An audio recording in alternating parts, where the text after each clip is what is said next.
Jesus Cristo pode ser colocado no lugar de Deus? Preste atenção nessas palavras. Porque Deus Pai amou o mundo de tal maneira que enviou seu Filho primogênito, para que todo aquele que nele crer não pereça, mas tenha a vida eterna.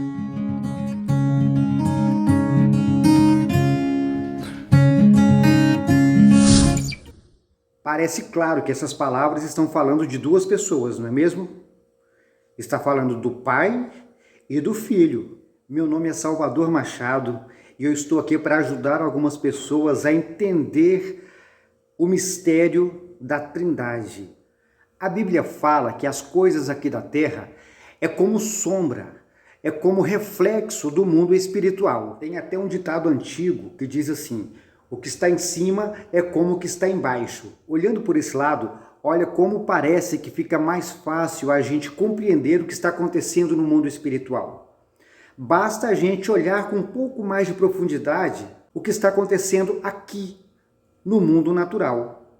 De maneira que quanto mais eu me conheço, quanto mais eu conheço os mistérios ou os segredos da natureza, mais eu consigo compreender o mundo espiritual. Aplicando o princípio da hereditariedade genética, fica mais fácil compreender o que Jesus quis dizer. Eu e o Pai somos um. Como assim, Salvador? Veja bem, hoje já não é mais segredo para ninguém que a ciência descobriu que a carga genética dos nossos pais, dos nossos ancestrais, estão presentes no nosso corpo. Está correndo nas nossas veias. Outra descoberta que foi feita é que as nossas células, elas guardam as informações das nossas memórias. Isso quer dizer que as suas experiências, o que você sente, quem você está vibrando agora nas suas células. E isso é transmitido de pai para filho. Quer dizer que nesse exato momento, existem informações correndo nas suas veias, informações que estão sendo acessadas pelo seu cérebro, que vieram lá dos seus tataravós. E isso talvez explica o porquê que a Bíblia fala que Deus visita até a 4ª geração. Exatamente através dessa transferência genética. Para algumas pessoas essa informação pode parecer muito bizarra, absurda, mas depois de tantas descobertas e de tantos milagres que nós temos visto acontecer diante dos nossos olhos, através das nossas pesquisas, através da nossa ciência, fica até difícil de duvidar, não é mesmo? Então a gente falando de herança genética em primeiro grau, que é de pai para filho, hoje eu me olho no espelho e vejo uma semelhança enorme entre eu e meus pais. Muitas pessoas me veem e falam: poxa, como você parece com seu pai. Outros: poxa, como você parece com a sua mãe. Eu até faço uma brincadeira. Falo assim: ainda bem que meu pai e minha mãe me puxou, né? Porque assim eles são bonitões. A questão é que eu e meu pai somos um. Eu e minha mãe somos um. Minhas filhas, Gabriela e Karen, são uma comigo. Nós estamos falando agora de unidade. Eu vou falar agora de saúde, vou falar de algumas pegadas de iniciativa, de maneira de pensar. Isso foi herdado não somente pela educação que eles me transmitiram, mas são as informações deles que estão gravadas no meu sangue. Quando a gente fala de herança material, por algum motivo eu poderia ser deserdado. Mas essa herança genética, essa herança mental, não tem como tirar.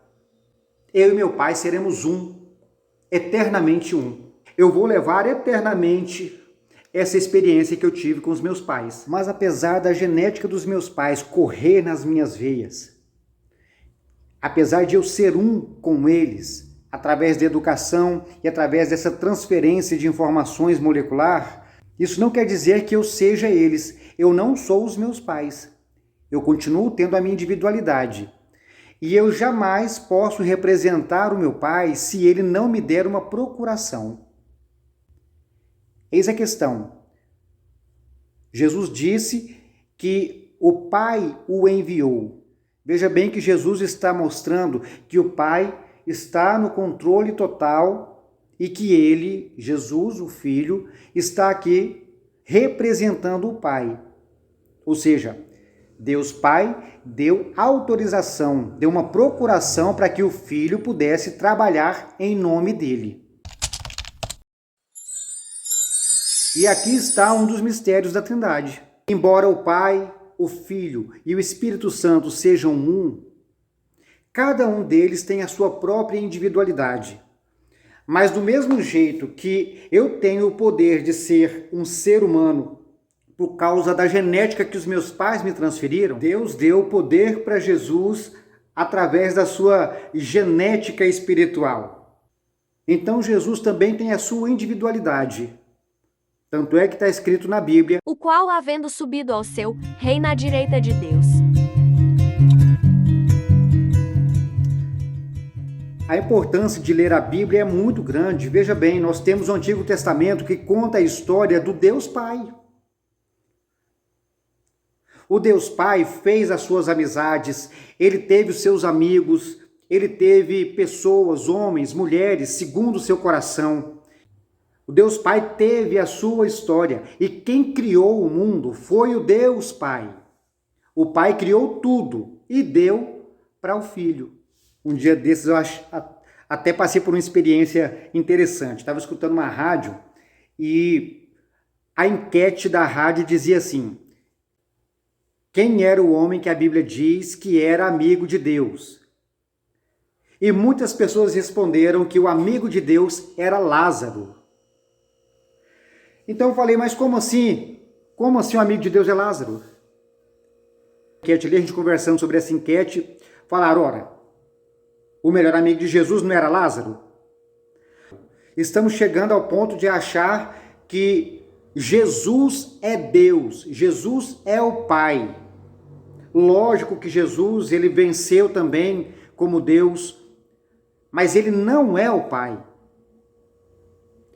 Deus Pai é Deus Pai, Deus Filho é o Deus Filho e o Deus Espírito Santo é o Deus Espírito Santo. E eles se formam uma unidade no todo. No contexto geral eles são um, mas cada um é um, assim como eu sou eu, meu pai é meu pai, minhas filhas são minhas filhas, mas nós somos um. Se faz o exame de DNA, nós somos um. Mas cada um dentro do seu quadrado. Respondendo à pergunta: Jesus deve ser colocado no lugar de Deus? Na minha opinião, não. Jesus não deve ser colocado no lugar de Deus. Não pode substituir ao Deus Pai. Eu posso afirmar que Deus morreu em meu lugar? Não. Jesus não morreu na condição de Deus. Ele morreu na condição de homem. Ele passou pela terra e venceu o mundo por nós, para nos mostrar o caminho de como alcançar a nossa salvação. Isso vivendo como homem e não como Deus. A própria Bíblia afirma que mesmo Jesus sendo Deus, ele não usurpou o ser como Deus, porque senão seria muito fácil. Hoje nós poderíamos dizer, bem, Jesus venceu porque ele era filho de Deus. Eu sei que esse assunto dá muito pano para manga. E a minha intenção aqui é só deixar um alerta. E eu espero que você escute esse alerta. Se nós não mostrarmos para essa geração que o Deus Pai está no controle de tudo, que o Filho é o braço direito do Pai, que o Espírito mantém o equilíbrio, isso vai virar uma baderna. Por isso eu conto com a sua ajuda. Vamos lembrar à humanidade que existe um único Deus Criador e Pai. E foi seu Filho que entregou a sua vida, morreu e ressuscitou. Mas no contexto geral, Jesus não é Deus. Ele é Filho de Deus. Posso contar com a sua ajuda? Uma das formas de você ajudar essa mensagem a ser entregue a mais pessoas é clicando aqui no like. Se inscreva no nosso canal, compartilhe essa mensagem. Eu agradeço pela sua atenção, por ter ficado aqui comigo até o fim da mensagem e eu conto muito com a sua colaboração. Vamos divulgar essa mensagem para todas as pessoas. Mostrem para elas que ainda existe um Deus Criador e Pai, e que esse Deus tem um Filho, e foi seu Filho quem entregou a sua vida, que morreu e ressuscitou.